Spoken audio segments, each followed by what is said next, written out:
Fadzurriyyatu Maulana Jamaluddin Al-Husain al-madhkur humul ladzina qamu bi nashr al-Islam jawa ghairiha ila akhir ma qala. Naam. Kemudian beliau juga punya kitab namanya Tarikh al-Islam bi Indonesia, falarji ilaihi man arada tawassu' wa kullul mu'arrikhun al-jawiyun alladzina taqaddama dzikruhum dzakaru ittisala nasab al-'Azamat Khan bil Imam Abdul Malik bin Ali bin Muhammad sahibul Mirbad. Naam, kemudian ini yang disampaikan oleh Habib Ahmad bin Abdullah Segaf. Ini bukan cuma beliau. Bukan cuma beliau yang bahas ini. Apa yang beliau sampaikan dikuatkan. Ini salah satu kitab rujukan sejarahnya para habaib, Tajul A'ras, Al-Habib al-Imam al-Mu'arrikh Ali bin Husain al-Attas. Habib Ali Bungur julukannya. Biasanya kalau di foto itu 3 serangkai, Habib Ali Habsyi Kuitang, Habib Salim Jindan, Habib Ali Bungur. Nah, beliau mengutip dan meng-ACC apa yang disampaikan oleh Habib Abdullah Segaf. Mengutip dan tidak mengkritik, justru meng-ACC, mengatakan beliau adalah muhakkik. Ini hasil penelitiannya. Dalam ilmu penukilan, kalau kita bicara disiplin ilmu, kalau penukilan ulama nukil tanpa mengomentari, mengkritisi, berarti meng-ACC. Berarti itu takrir terhadap apa yang dinukil. Bahkan nggak sampai di situ. Ini masih ditahqiq, nanti akan mungkin bisa didapatkan nanti. Ada kitab dari Al-Allamah An-Nasabah Al-Habib Alwi bin Tahir Al-Haddad.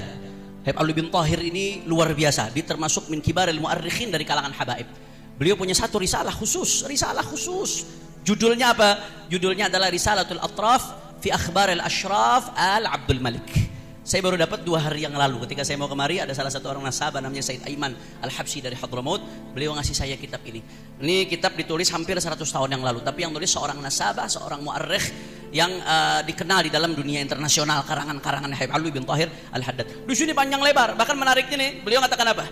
Amma ba'du, saya baca dikit aja muqaddimahnya. Fahadhihi ujalatun katabtuha ma isti'jalin wa tabalbuli bal litakuna silatan lirahimin maqtu'ah mundu zuha 750 sanah ala wahya rahim ikhwanina al-Abdul Malik bin Alwi al-Mu'azzam amal faqih al-Muqaddam. Ini yang nulis saya Habib bin Tahir. Ini kitab saya nulis buru-buru untuk menyambung kembali silaturahmi saudara-saudara kami yang sudah terputus 700 tahun lebih. Kami menyambung kembali silaturahmi kami dengan mereka. Siapa mereka? Adalah Al-Abdul Malik bin Alawi al-Mu'azzam amal faqih al-Muqaddam. Jadi ini pandangan ulama-ulama besar dari kalangan Ba'alawi. Ya walaupun tadi prinsip Rabitatul Alawiyah kalau untuk ke bawah itu dia kita butuh data lebih lengkap lagi.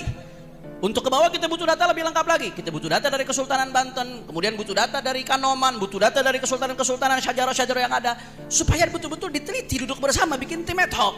Itu kalau untuk ke bawah. Makanya Rabitatul tawakuf karena Rabitatul hanya bisa mengitsbat apa data yang dia miliki. Yang dia tidak miliki tidak mengitsbat, tidak pula menafikan. Jangankan Azamat Khan, Alatos, yang ngaku-ngaku Alatos itu ada.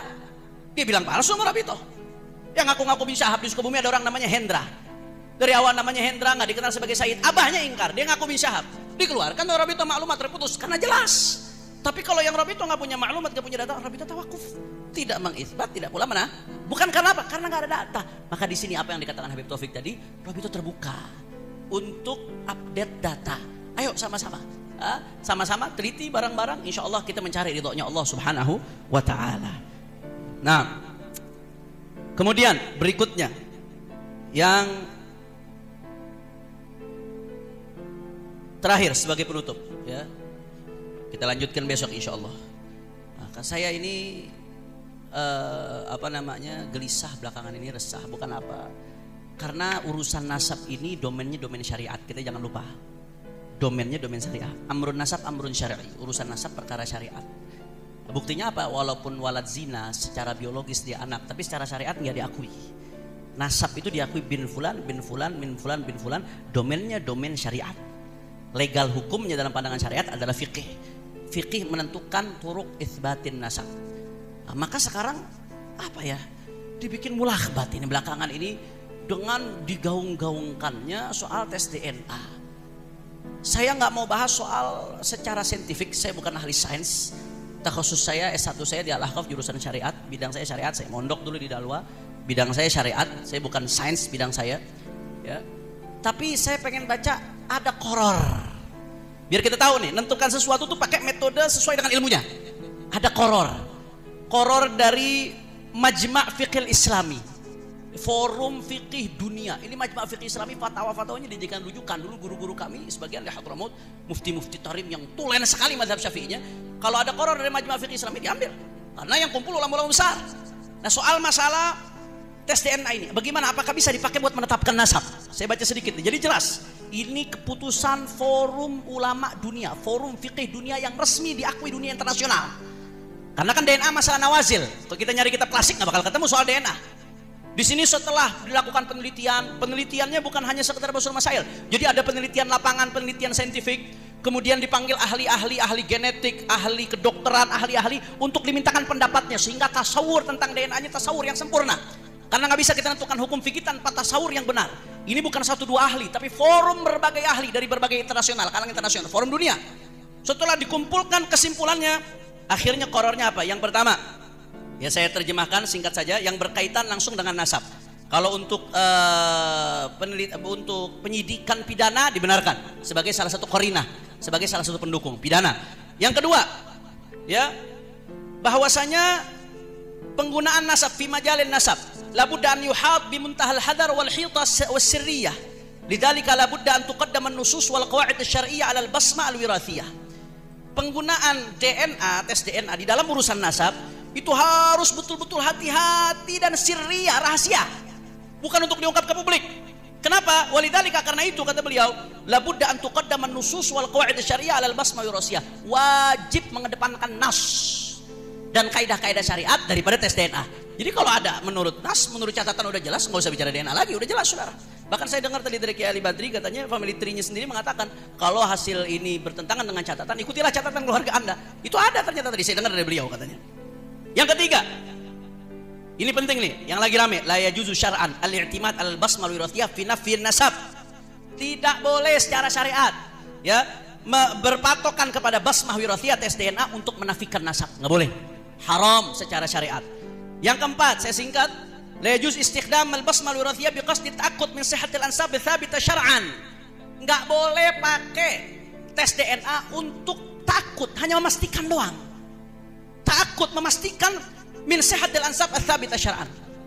Nah, untuk memastikan nasab yang tsabita secara syariat, enggak boleh. Secara syariat enggak boleh.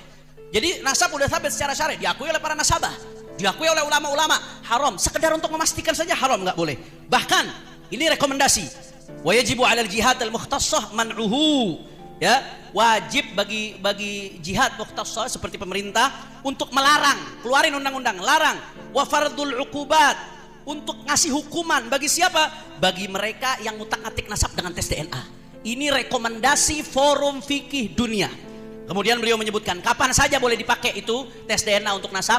Ini ada beberapa surah diantaranya. Ya, contohnya kalau ada orang seperti orang lukoto, ada lakit ketemu di tengah jalan, nggak tahu anak siapa, itu boleh. Atau anak ketukar di rumah sakit karena langsung ke bapak, boleh. Tapi di luar itu nasab-nasab jauh nggak boleh, ya kawan, nggak boleh. Ini diantara yang hadir di forum ini siapa? Diantara yang hadir di forum ini ada Syekh Wahbah Zuhaili, Wahbah Mustafa Zuhaili, Syekh Yusuf Qaradawi, Syekh Muhammad Taqi Uthmani, mufti besar Pakistan. Kemudian diantara yang hadir ada Syekh Abdul Karim Zaidan.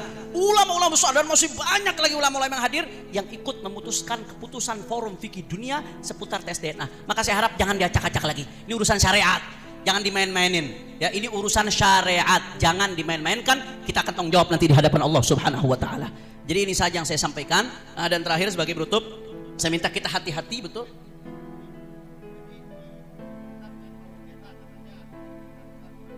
Ya.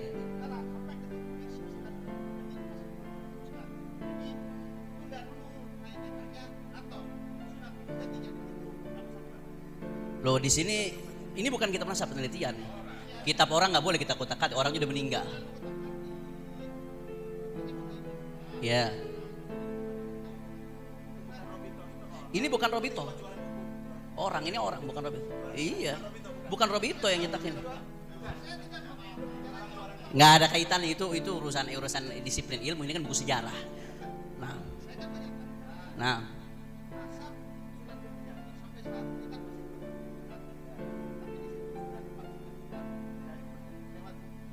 Ini bukan bicara ke bawah, ini bicara ke atas. Iya, ini yang bicara ke atas. Ala kulli hal, yang terakhir saya berharap kita sangat berhati-hati nggak perlu terburu-buru di dalam penelitian ini karena ini urusannya tadi tanggung jawab dunia akhirat. Mudah-mudahan insya Allah forum ini diberkahi oleh Allah Subhanahu Wa Taala. Adapun tadi perkataan Nian, apakah siap untuk tidak caci maki? Saya setuju, emang harus, nggak boleh caci maki urusan nasab. Wajib kita untuk tidak boleh caci maki urusan nasab. Haram, dilarang oleh Rasulullah mencaci maki urusan leluhur, saudara. La tasubbu aba'akum, kata Rasulullah SAW. Jangan kalian hina ayah-ayah kalian, haram. Jadi kalau ada apa-apa tabayun, saya minta. Kayak video saya dipotong, ngomong kami majikan kalian, katanya saudara. Itu dipotong, diramain, padahal lagi bicara depan demo, kita bicara kami rakyat. Ini datang minta diturunkan BBM. Kami ini yang gaji pemerintah, rakyat pakai pajak, dipotong. Cara pidato 20 menit dipotong jadi cuma 4 detik. Habis itu difitnah sedemikian luar. Itu tabayun, kita saling tabayun. Ini saja yang saya sampaikan, mudah-mudahan bermanfaat. Assalamualaikum warahmatullahi wabarakatuh. Hamdan wa syukran lillah, nahmaduhu wa nasta'inuhu wa nastaghfiruh wa na'udzu billahi min syururi anfusina wa min sayyiati a'malina. Man yahdihillahu fala mudilla lahu wa man yudlil fala hadiya lahu. Asyhadu an la ilaha illallah wahdahu la syarika lahu wa asyhadu anna sayyidana Muhammadan 'abduhu wa rasuluh ba'athahu Allahu rahmatan lil alamin. Wa nusalli wa nusallim 'alaihi wa 'ala alihi fil awwalin wal akhirin wa fil mala'il a'la ila yaumiddin. Alhamdulillah, jumpa kembali bersama Aventador 007 Sayyid Hanif Alatas, yang beliau begitu lugas dan gamblang menyampaikan paparannya. Ada beberapa poin yang saya garis bawahi. Yang pertama, beliau menegaskan bahwa Wali Songo sebagai keturunan Rasulullah itu disepakati bersama. Bahkan kitab para ulama Hadramut mengakui para Wali Songo sebagai dzurriyyah Rasulullah SAW. Jadi tidak ada ikhtilaf di soal ini. Adapun apabila ada oknum, entah itu dari Ba'alawi atau dari siapa, itu atas nama pribadi, bukan atas nama lembaga. Seperti lembaga Rabithah Alawiyah, Maktab Daimi tidak pernah mengeluarkan statement bahwa Wali Songo terputus nasabnya, itu nggak pernah ada. Rabithah Alawiyah, Maktab Daimi tidak pernah menyatakan bahwa Wali Songo tidak punya keturunan, tidak ada. Itu fitnah semuanya. Kenapa orang-orang seperti Imaduddin dan Mogi dan teman-temannya itu kenapa selalu mengkait-kaitkan ucapan oknum dengan Ba'alawi keseluruhan? Kenapa selalu mengkait-kaitkan ucapan oknum dengan lembaga, yaitu Rabithah Alawiyah? Apabila satu oknum berbuat salah, dia menghukum seluruh Ba'alawi, berarti sama seperti orang itu. Nggak benar itu. Jadi apabila ada oknum mengatakan Wali Songo bukan dzurriyyah Rasulullah, Wali Songo tidak memiliki keturunan, Wali Songo nasabnya terputus, itu oknum itu yang harus bertanggung jawab, bukan Rabithah Alawiyah. Karena pendirian Rabithah Alawiyah jelas bahwa Wali Songo adalah dzurriyyah Rasulullah, dan itu tertulis dalam kitab-kitab para habaib. Di Samsud Dhahirah pun tertulis bahwa Wali Songo sebagai dzurriyyah Rasulullah. Jadi jelas dalam hal ini lembaga Rabithah Alawiyah, Maktab Daimi tidak pernah mengeluarkan statement bahwa Wali Songo bukan dzurriyyah Rasulullah. Tidak pernah mengeluarkan statement bahwa Wali Songo tidak memiliki keturunan. Itu yang perlu diingat. Kemudian Sayyid Hanif Alatas tadi juga menyinggung soal DNA dalam pandangan fikih. Jangan di Israel bicara DNA kita euforia, oh DNA berarti udah yang paling valid. Ilmu pengetahuan ini berkembang. 10 tahun yang lalu mereka mengatakan DNA valid untuk menentukan leluhur. Ternyata 2 tahun kemudian mereka sendiri kebingungan. Kok ternyata hasil dari DNA ancestry ini kok semuanya berantakan ini. Ini Cohen kok bisa haplogrupnya macam-macam. Padahal Cohen ini yang paling pure, yang paling otentik nasabnya, yang mereka tidak pernah kawin campur, yang mereka hanya menikah dengan sesama Cohen. Mereka yang paling menjaga. Itu pun haplogrupnya macam-macam. Nah, apalagi yang di yang kemarin orang sini yang ngeklaim telah melakukan tes DNA dan ngaku-ngaku terbukti sebagai dzurriyyah Syekh Abdul Qadir Al-Jilani, pakai konferensi pers segala. Ternyata dicek di family tree DNA haplogrupnya O. Makanya segala sesuatu yang baru itu harus dilihat dengan kacamata syar'i. Bagaimana sih pandangan syariah mengenai hal ini? Tanya kepada ahli fikih, bagaimana ini ada temuan seperti ini. Islam tidak menghalangi ilmu pengetahuan, justru Islam ini agama yang sangat support terhadap ilmu pengetahuan. Ada banyak sekali ulama-ulama Islam yang penemu-penemu ilmu pengetahuan.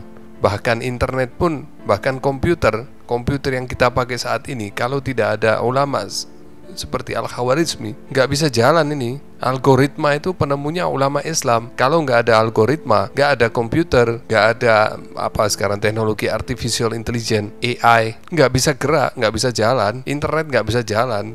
Anda nggak bisa browsing-browsing, bisnis di internet nggak jalan, Instagram, TikTok, YouTube nggak bisa bekerja tanpa algoritma, dan penemu algoritma itu adalah ulama Al-Khawarizmi. Itu membuktikan bahwa Islam ini agama yang sangat support dengan ilmu pengetahuan, dan ilmu pengetahuan yang ditemukan oleh para ulama berlaku sepanjang zaman. Ibnu Sina, penemu kedokteran, ilmu kedokteran, Al-Jabar, penemu matematika, banyak. Tetapi dalam hal semacam DNA harus kita lihat dengan kacamata syar'i. Bagaimana ini hukumnya? Tanya kepada para ahli ilmu, ahli fikih, bagaimana pendapat mereka. Bahkan tadi disebutkan ulama-ulama ahli fikih dunia, di antara keputusannya adalah apabila nasab Anda sudah jelas, penulisannya sudah rapi, Anda haram melakukan tes DNA untuk meragukan nasab Anda. Family Tree DNA aja dalam statementnya dia mengatakan berbasis teknologi yang ada saat ini, DNA tes tidak bisa memastikan leluhur Anda itu dari kalangan suku apa. Jadi statement dari Family Tree DNA bisa dicek di konten saya sebelumnya, saya sudah sampaikan itu.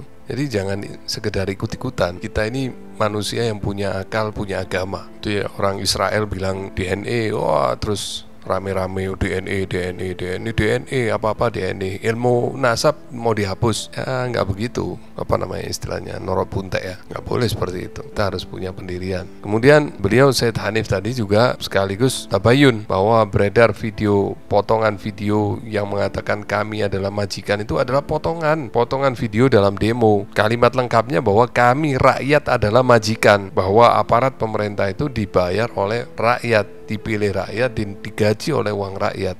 Itu maksudnya, bukan sebagaimana yang diframing oleh mereka-mereka ini dalam rangka memuluskan targetnya untuk menghasut masyarakat supaya benci kepada Ba'alawi, sehingga masyarakat merasa pembatalan nasab Ba'alawi itu adalah sebuah keniscayaan. Nah, jadi itu diantara poin-poin yang saya garis bawahi. Ya, semoga pertemuan Banten ini menjadi forum yang benar-benar bermanfaat bagi umat, dan bagi Moki, Imat, dan lain-lain itu, mereka pasti menyesal tidak mendatangi forum seperti ini. Dan saya salut dan sangat respect kepada Tubagus Imam Ibrahim, seorang muda yang akhlaknya Masya Allah, pemikirannya yang jauh ke depan, yang berinisiatif menyelenggarakan acara ini. Semoga menjadi pahala jariah buat beliau. Oke, itu aja yang bisa saya sampaikan. Semoga bermanfaat. Wabillahi taufiq wal hidayah wal afu minkum. Wassalamualaikum warahmatullahi wabarakatuh.